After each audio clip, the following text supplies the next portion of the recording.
The American ambassador to the United Nations has told African countries they cannot remain neutral on Russia's invasion of Ukraine. That after almost half the abstentions to a UN vote condemning Russia were from African countries. Nigeria did vote to condemn the Russian invasion of Ukraine at the start of the war, but South Africa, Zimbabwe, Mozambique and others chose to avoid voting. Well, Ambassador Humphrey Orjiakor was Nigeria's permanent representative at the United Nations. He joined me from Abuja, and he says it's patronizing for Western countries to suggest that African governments must choose a side in the Ukraine conflict. I have had that discussion, and I think many African countries consider it patronizing again on the part of the West and the NATO bloc. There's who tend to take African countries for granted. In fact, worst of all, they tend to dictate to them how to exercise the rights of their sovereignty. African countries look at their history and they look at their particular circumstances at any time, their own environment. And I think that's what advises the position they take.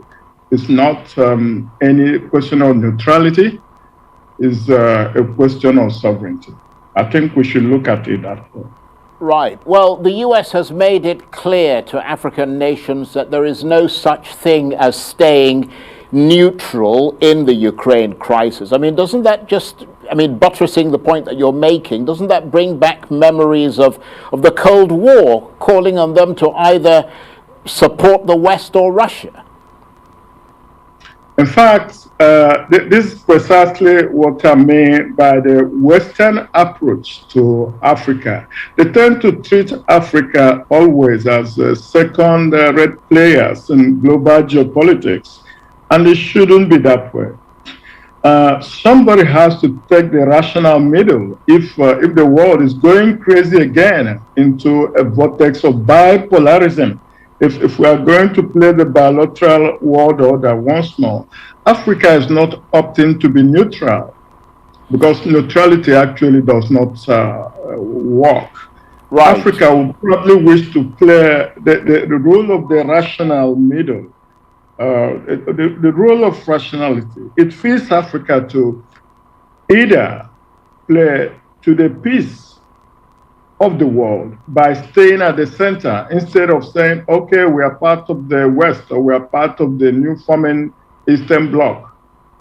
But of course, there are practical considerations, aren't there? Because economically, many of these countries in Africa depend on imports of basic items like wheat and maize from both Russia and Ukraine. I mean, could this be a factor in their wanting to remain neutral?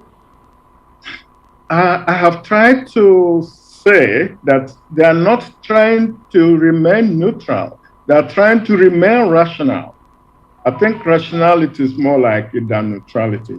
Again, but I don't mean to interrupt you there, but looking at the figures, right now Russia's bilateral trade with sub-Saharan Africa was about $7 billion in 2021, but what they're getting in terms of trade with the US and the EU is about $44 billion. So practically speaking, is Africa not better off aligning itself with the West rather than the Russians? That's the kind of preaching African countries used to get during the apartheid period.